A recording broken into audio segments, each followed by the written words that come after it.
jump right in to my presentation, and I'll tell you just a little bit about myself, and then we can get going. But yeah, it's easier to take what I say seriously if you know who I am, I guess. And I think the key thing to know about me is that for the bulk of this century, wow, did I really just say that? Let's like pretend that I didn't say that, and let's just say for a very long time I have been working at SAP, and we are a very large, if not the largest, software manufacturer and company in the world.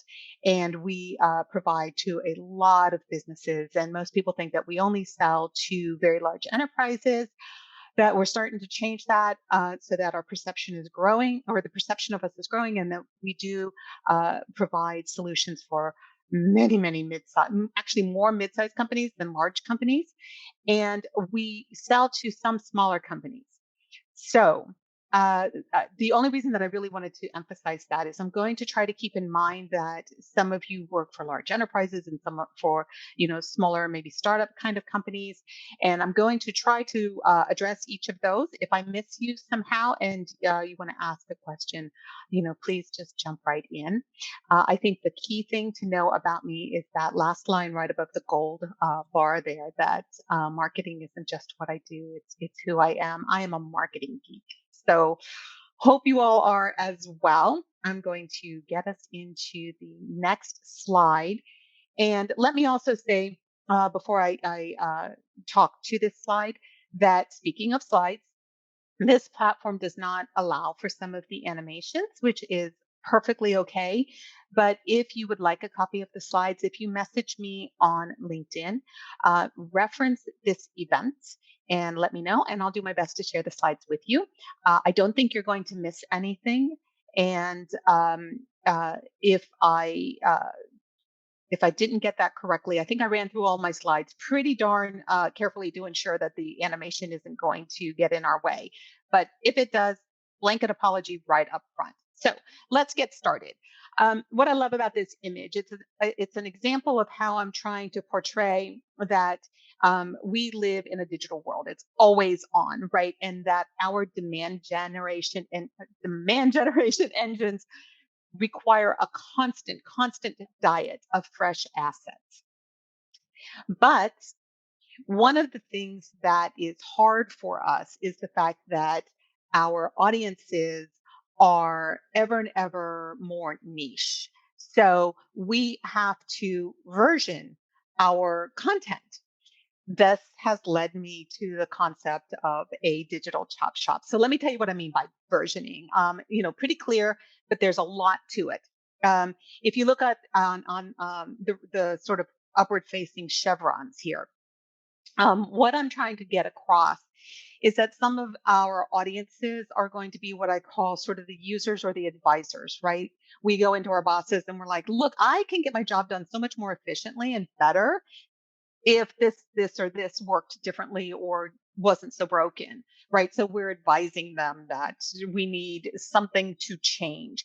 And then they go and they talk to kind of like the middle or upper management levels, who are the key influencers, right? So they go into those who control the purse strings, and they say, in order for my team to deliver for our stakeholders, we really need to make a change here. And then the decision makers who have access to the veto power or the purse strings, whichever, right? So they have to be convinced as well. And our marketing has to talk to each of them.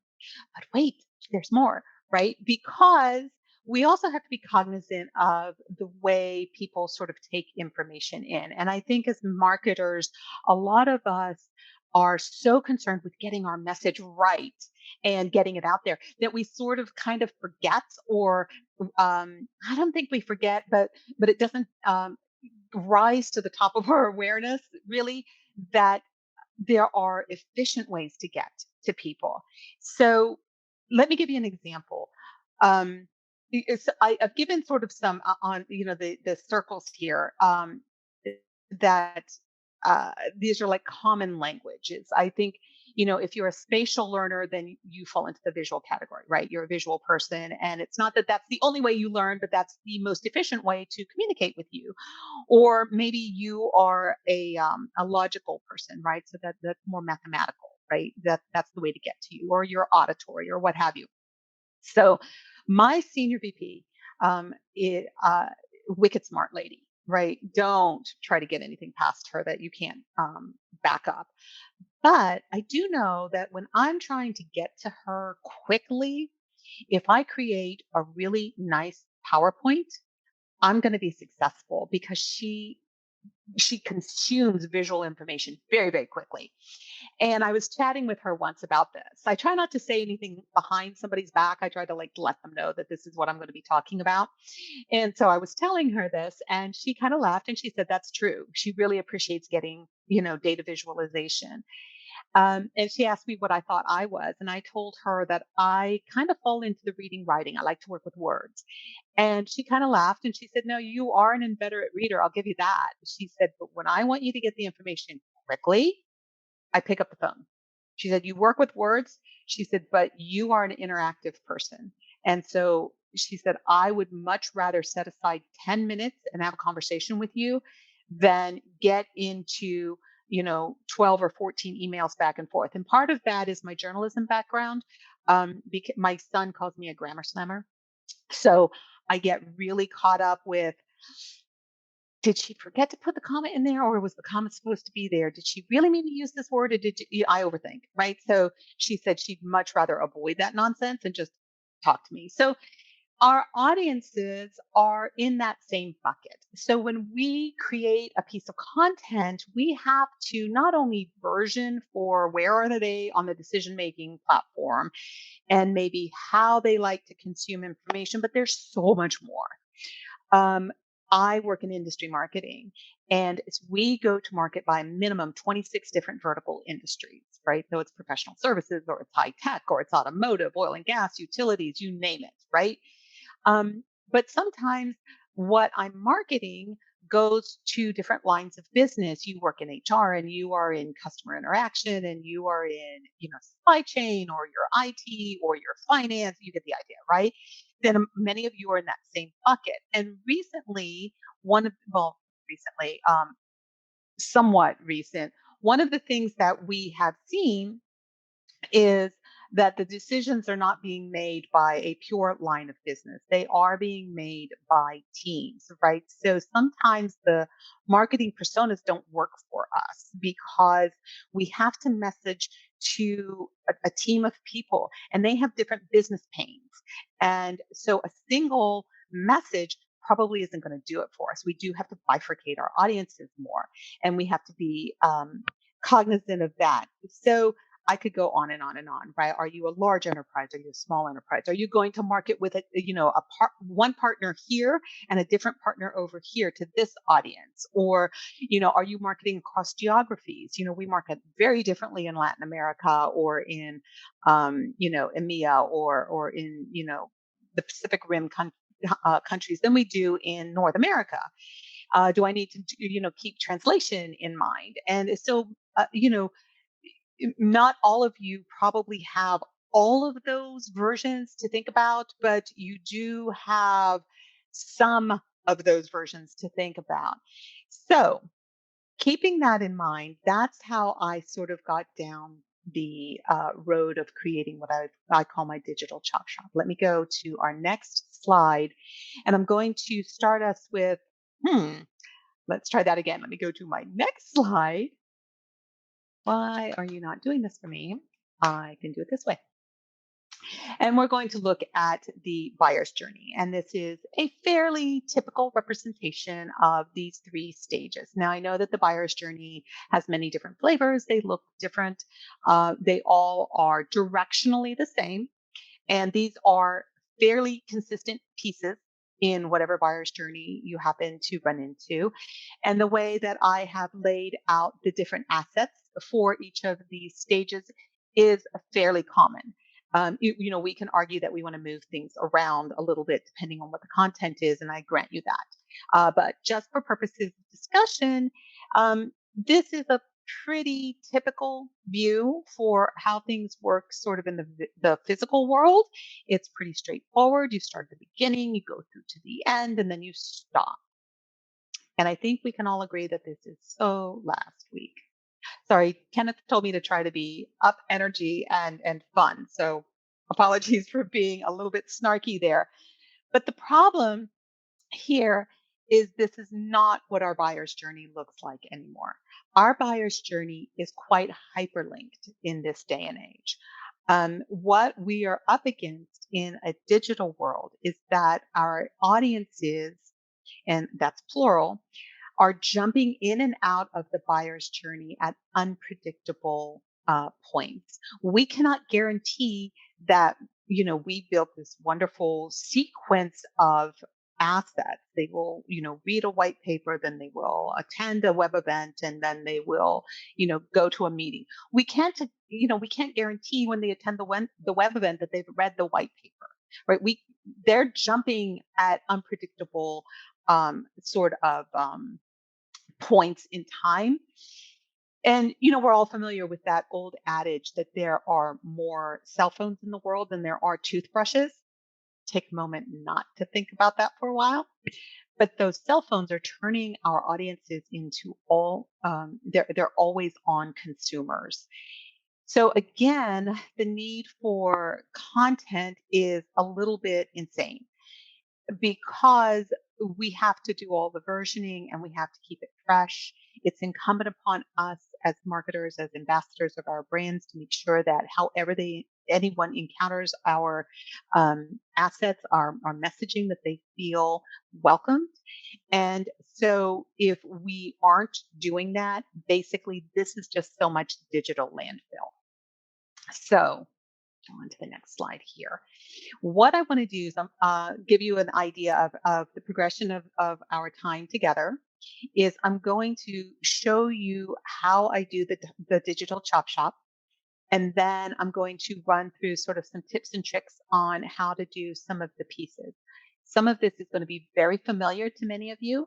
I hope that there's something new for everybody. And if a lot of this is new to any, given person and you have questions, again, I invite you to just get in touch with me, or maybe you saw something here that triggers questions for one of the other speakers, get in touch with them by all means. Okay, let me show you how I would do this.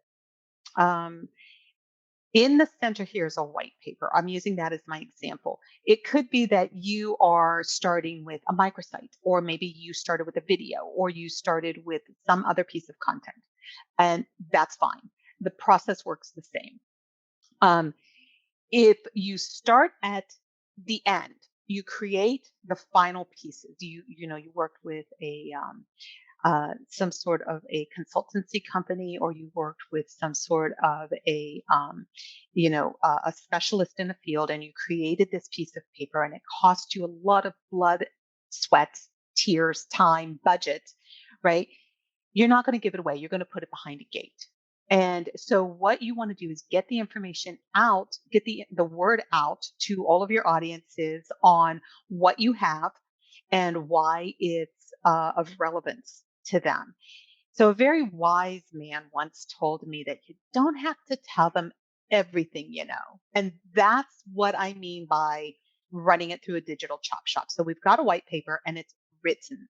It's, not digital per se, but it could be a PDF. And the thing about the other pieces that I'm going to create is that they're snackable, they're digitally native, and they're socially shareable. So in, no real order here, let me just kind of go through what some of these pieces might be here and show you how not only are we creating these pieces so that they appeal to the different ways people like to consume information, but they help us to version that one single piece. So let's say that the white paper is horizontal. It crosses all kinds of industries and lines of businesses and that sort of thing. We recently did one with Oxford Economics. It was a paper that had 10 different industries involved, and I think we had 6 different lines of business, et cetera. So you get the idea, right? What we did was we created all the surround pieces for the digital chop shop. You all know how to create a tweet card, right? Picture is worth a thousand words. So, creating an image. Think about creating instead of one tweet card, maybe you create, multiples that appeal to your different audiences. Maybe you do an executive presentation. So when I do these, I like to do, keep it in the single digits, like no more than nine sheets or nine slides. And it's a way to appeal to different audiences who are going to register for the same uh, white paper at the end of the day, right? The piece that we created first, it's what we're driving them to. And we hope that they will surrender their closely guarded contact information. Um, I am going to go on to the next slide so I can cover a couple more um, types of information, and then I'll get into the tips and tricks. So this is sort of the last of what I'm calling sort of the groundwork, and then I'll get into the tips and tricks of how some of this is done. You may have other ideas, and honestly, I am a marketing geek, so share with me, and I will, brainstorm with you. But here you go. Um, if you have one piece that you're driving folks to, maybe this is, the first half of your year, all you're trying to do is get people to register for this one thing, right? So you've put up a microsite. Will you conversion your microsite? Obviously. Um, you could also take, say, the first 50 or 100 folks who downloaded that white paper and do a quick assessment with them and think of the possibilities then. You know, you only need 6, 7, 8 questions, and then you have more fodder to go out to unique audiences to say, hey, 4 out of 5 dentists surveyed recommend kind of messaging where you can say that all of these people who downloaded your white paper or who, registered for your video or what have you, and who have this common characteristic had this or that to say. So by running the assessment, you are actually creating more versions for yourself.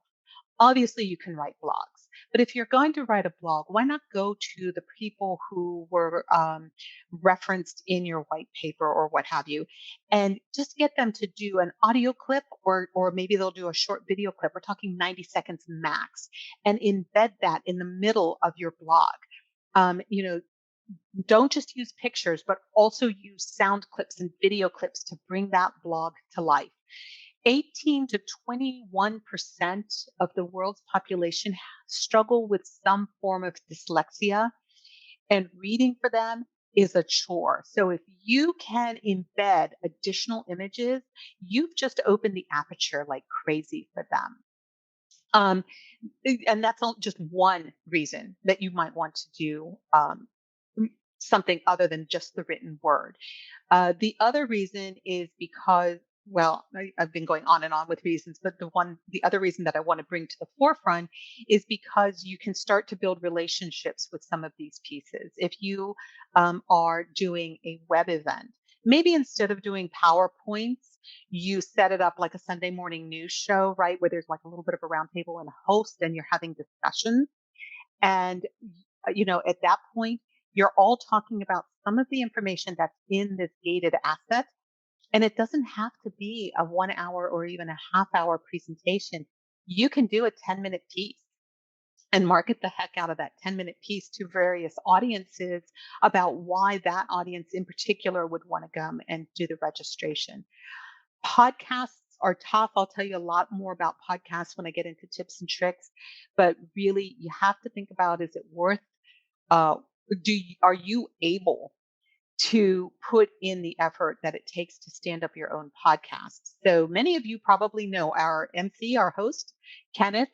He's got an amazing podcast. It's called, I'm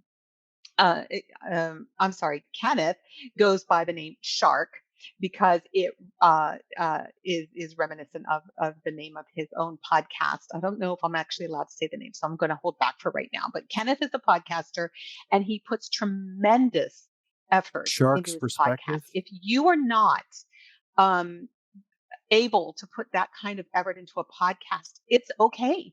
You can instead go and be guests on different podcasts. It's a question of fishing where the fishes are, right?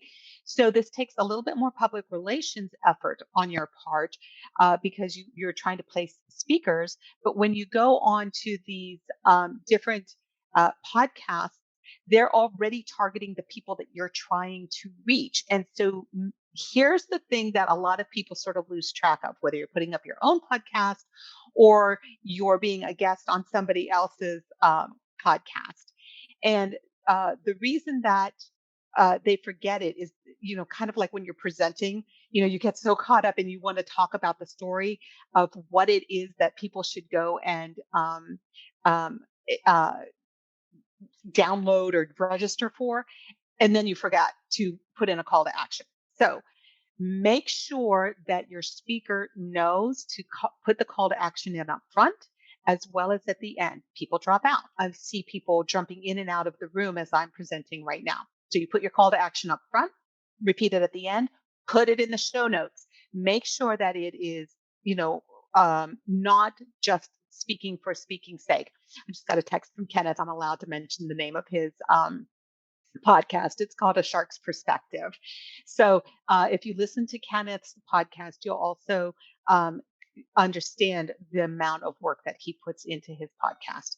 So if you're going to be doing this, and I'm not going to, spin on this topic right now, I have some tips and tricks for you, but you can't just, get on a podcast and talk about something and then leave. You have to make it measurable for you. And I think anyone in this audience probably understands that really well. If you're going to do an infographic, I love infographics, but I try to play with them. And again, I make sure that I'm using some of my other digital assets to bring them to life. And then I version them. So this infographic may be going to this industry or this line of business or this geography, but then I try to drop in an animation or a sound clip or a video clip in the infographic itself. One of the lovely things about doing an ebook is I do them last because I've already created the digital assets that I need to bring the ebook to life. Now, remember that quote, you don't have to tell them everything you know. So when you do the ebook, make sure that when they've read the ebook, they don't have everything that they need to know. You still need them to go register for you, unless the ebook itself is a registered, is a gated piece. So, one of the biggest things that I will tell you is this requires you to do editorial calendars so that see how my graphic sort of has all of these octagons touching each other. You want to know which call to action you're embedding in which piece, because not everything has to lead back to your gated piece of content. Maybe you want to do the executive presentation, but drop in a link for them to go and watch a 10-minute video, or maybe you want them to go to listen to a podcast. And then you have to make sure then that the podcast doesn't drive them back to exactly where they came from, right? So an editorial calendar will be your friend. Okay, I think that I've gone on and on about this ad nauseum. Let me get into the tips and tricks, because this is where the fun kind of begins. For white papers, I know that they can be really expensive and time consuming to do. I'm not going to read this whole thing to you guys, right? But the biggest thing that I want you to know is what you can do is get your subject matter experts on a phone call. They are expert at their subject. They are not expert writers necessarily. So you bring in a writer and you record the call and you get a transcript of that recording. And now your writer can really go to town and be efficient. And it will really reduce the number of iterations you have to do with your subject matter experts. One, getting their time can be difficult, but two, the writer has used their own words. So pretty sure that it's going to be spot on by the time it gets to them, and you'll just be sort of polishing the stone there. So that's one thing that I really wanted to point out. And just some ideas about how to find writers. If you have a really esoteric topic, maybe you can look in newspapers to see if there are journalists who write on that topic, and then contact the journalist because I bet that they will freelance for you by and large, depending on, of course, the type of publication you're going after. If they write for, say, Harvard Business Review, they may not be able to freelance, but it's always worth a shot. You can also go to your local university and talk to the graduate programs, right? Somebody who's getting a master's in journalism or something along those lines probably would love to have a good portfolio piece and will make you a good offer. So just some ways that if you don't work for a company the size of SAP and your budget is really tight, just think outside the box a little bit. One thing I wanted to talk about are the video white papers, which is the last thing you see on the slide here. I use a company called Webino. You can Google Webino, you can Google video white papers to see exactly what they're like, but net 3 to 4 minutes in length of video with on-camera talent, right? So somebody who can speak as well as be on camera, or maybe you just want the voiceover and you're going to put images on the video. Uh, Something like, see if I can find this stat really quickly because I really don't want you guys to have to wait. I think it is 59% of executives, I think I got that number right. 59% of executives would rather watch a video than read, and 54% of executives will share business related videos weekly. So, something to keep in mind, a way to upscale and really hit those senior audiences. This was an audio white paper that I did. So, it works like an audiobook. And remember, I told you that I did a program with Oxford Economics, and that Oxford went and we covered 10 industries, 6 different lines of business. I think we did 12 countries maybe. And so we had versions galore. I hired a voiceover talent. Happy to give you tips on how to find voiceover talent, whether you want male or female, and how to make that decision as well. But the voiceover read the entire paper, and then when you post it on YouTube, exactly the way you see here, it indexes for you so that your listener is able to jump around amongst the chapters. And I always put that little line that you see there with the downward pointing fingers to let them know to expand below, so that they can see the chapters. I post my audio white papers as non-discoverable links. The reason being that I put up a registration page, and my registration pages are custom for whatever audience I'm going after. And that's where I capture login info. So yes, once they register and they get the URL, they can share that. Well, guess what? Once they register for a PDF and they get that, they can share that too. Here's the difference. I track not only the registrations, but I track the number of listeners. So that's pretty exciting because I can see that I had 212 people registered, but I had 879 people actually listen to it. Okay, those numbers are a little bit skewed, but you get the idea. I'm getting that knowledge transfer out there. I'm getting fewer people registered, but I want to follow up with those people because they were willing to sacrifice their contact information. So I think that they have a higher level of probability, in my opinion. A couple of things that people forget to do, going ahead and put in there. Please remember to like, subscribe, share. And the other thing is the call to action. They've just registered to get the audio version. So I let them download the PDF for nothing. They don't have to re-register for that. But I also like to throw in an additional call to action, especially for those people who are getting the link as a pass along and they didn't register. Again, if you would like the slides that I'm sharing now so that you could click the links, I'm happy to try to share that with you. Just contact me on LinkedIn, reference this presentation. Why would you do audio white papers? Right here. We did an experiment and we got 144% of plan, but just look at the people that we got. We got people who don't read white papers, but they listened. And that was pretty exciting for us. We were very happy. I'm going to move along and talk to you blogs and infographics. We've hit on some of these things a little bit, But here's something that is kind of interesting for folks to do with the blogs, and that is to uh, when you version the blogs themselves, take some of your other assets to embed. You want the imagery, you want the quotes, you want the videos, the audio pieces that you're embedding. You want to bring it alive, but you want to use those ancillary pieces to really custom focus it to your different audiences here.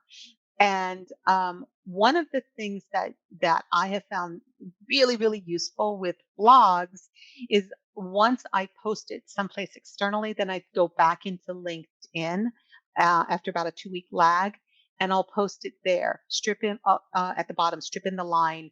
This article originally appeared here, and link to its original appearance, and it's reposted here with permission. Right. So you get extra mileage out of your blogs that way. Infographics, you know, um, infographics can be a little bit dizzying. Sometimes you don't know where your eye is supposed to land, but if nobody prints infographics, right? So keep in mind that everything's digitally native. If you're embedding pieces that have some action, uh, again, keep in mind that you have people who have problems with dyslexia, or they have uh, short attention spans, right? This is the way to grab them. Podcasting itself, Evoterra is actually my go-to for quite some time. Aside from Kenneth, of course, I actually have two or three really good friends who are podcasters now. I'm not the expert. This is where I get all of my information. Evo wrote the book Podcasting for Dummies. Kenneth has a very popular podcast, A Shark's Perspective. There's a couple of other ones that I use. There's a new one called The Drip from Venly. I work with a guy named Brian there. Um, just keep in mind, if you're going to start your own, you're not going to be happy with the first couple, right? So you almost want to do those as throwaways that you're really not going to publish, and then get in a groove. But regardless, again, of whether you decide to be a guest on somebody else's or you are doing your own, I find writing blogs really helps. And then you can drop little clips into the blogs afterwards, right? So if you're a guest on somebody else's podcast, you may not be able to get them to put your call to action in their show notes, but you can sure put it in your blog. So you're writing the blog about, hey, I had this great conversation with this wonderful podcaster. It's this guy who goes by the name of Shark. He's amazing. Oh, and by the way, we did this research, and download that. So I know I made that sound like sort of offhand or throwaway, but it's really key. I'm sort of using attitude here, but you all are marketers, right? So you get this. But this is why your marketing calendar is going to save you. It will always have that blank space for you. Oh, yeah, I got to do this, right? It's your checklist. Okay. I listen to Whitney Johnson's podcast a lot, but what I really love is the newsletter that she does.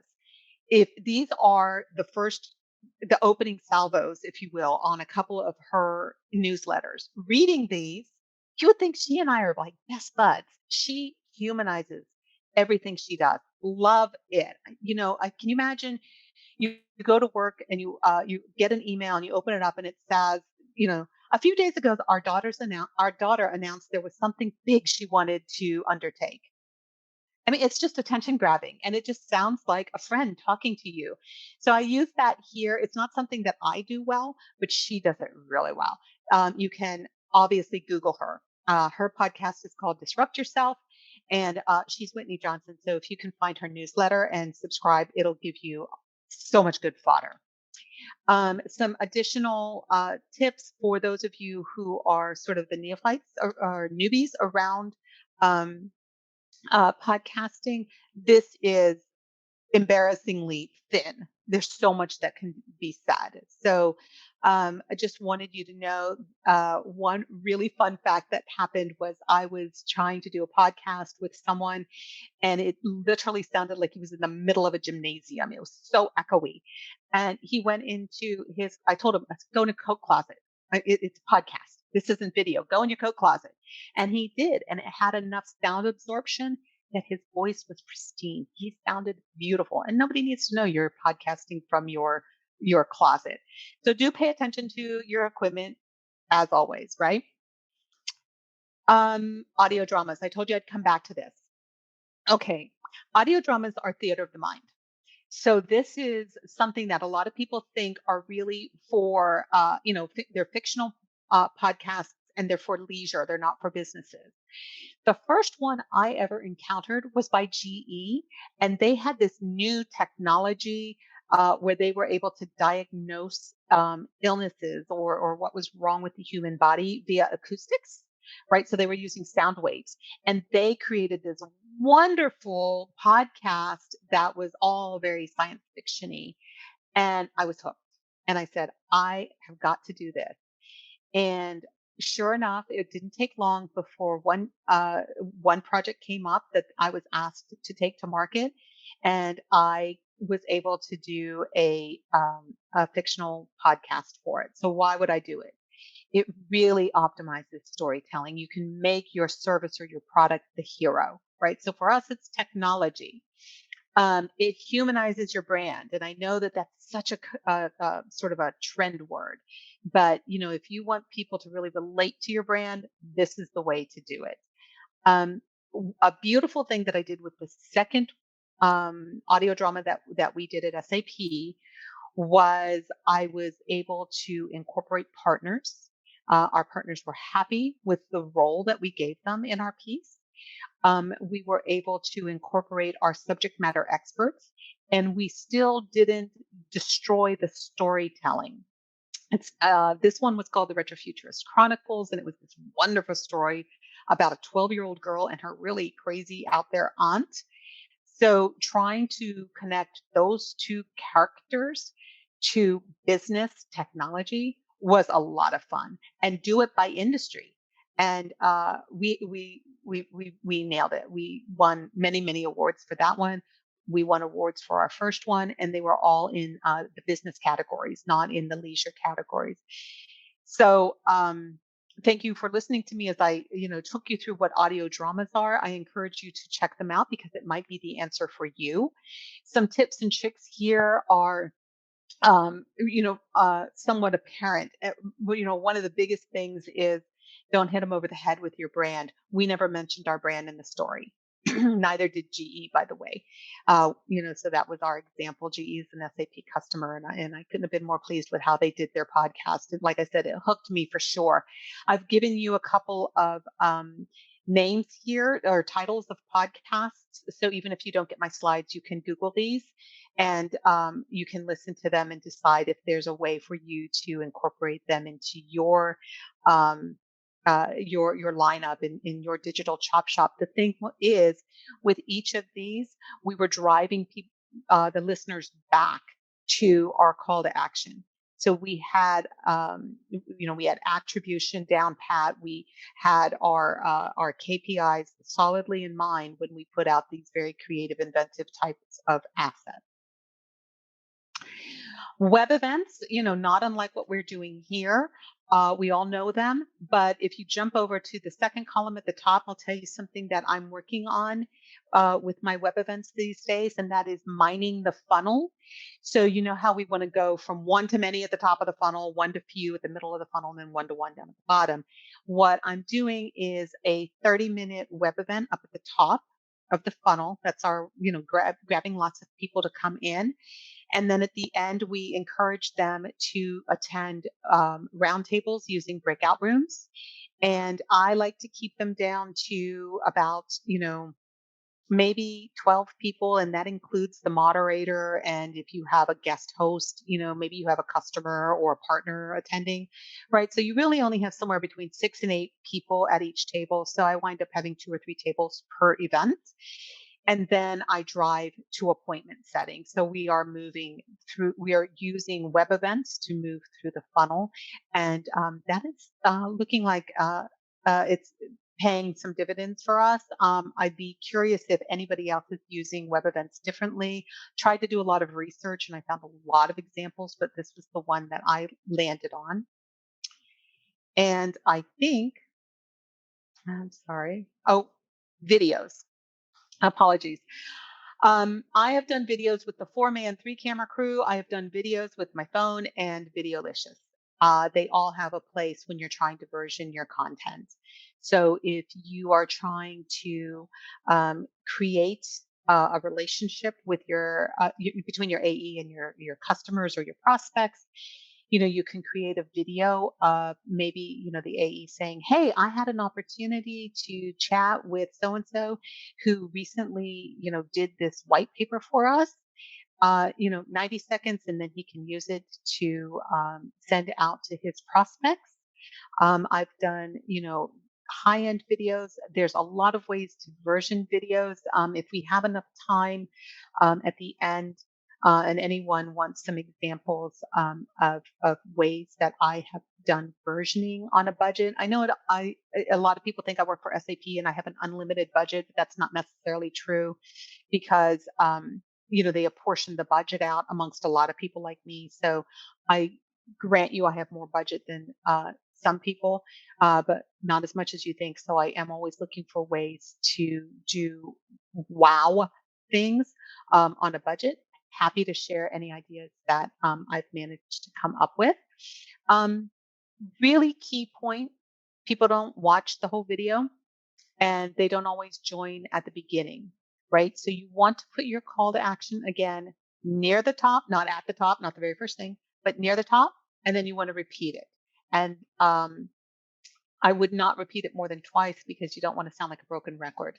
But definitely keep in mind that uh, you know, you can't just put it at the end. You'll miss your opportunity. Something else to keep in mind is that, as we know, people watch videos on mute. I don't understand that, but they do. So if you can put text on screen, you win. And one thing that I've been doing are called audiograms. They're called audiograms, but they're actually videos. So I do short videos that I can post on Twitter. So you know how tweet cards do better than just text. The videos do even better. So again, you're looking at 20, 30-second clips with text on screen that you can post directly into Twitter to version any of the pieces that you're doing and to drive back to your main call to action. Web documentaries is my last topic here. So get your questions ready if you do have any, but wow, what to say about web documentaries? They are A web documentary is to a microsite kind of what Prezi is to PowerPoint. It's kind of like a microsite, but it's so much more. And if you have run your marketing through a digital chop shop and you have all of these snackable, socially shareable, digitally native and versioned pieces of content, then you might be able to put up a web documentary kind of um, all by yourself. You might need to go out to outsource and get some help. I don't know what your tools are in house, but the biggest thing about the web documentary is it does tell a story. And you know how we're all being told you got to tell a story. You can't just do facts and figures. One of my friends, Tom Shapiro, uh, talks a lot about how the brain reacts to storytelling. And one of the things to keep in mind is if you tell somebody a really good story, um, they'll remember that much more than they will if you just give them a bunch of facts and figures. So the web documentary puts it all together and drags people through the story. And yeah, you know what? Probably best if I ask you to just Google one or more of the examples below. They're just amazing. It's a define your own journey type of example as well of how to use all of these digital pieces that you've created. Went a little bit long, I don't know if I left time for questions. I'm so sorry. Kenneth, jump on, yell at me, whatever you need to do. But if we have time for questions, I'm happy to answer.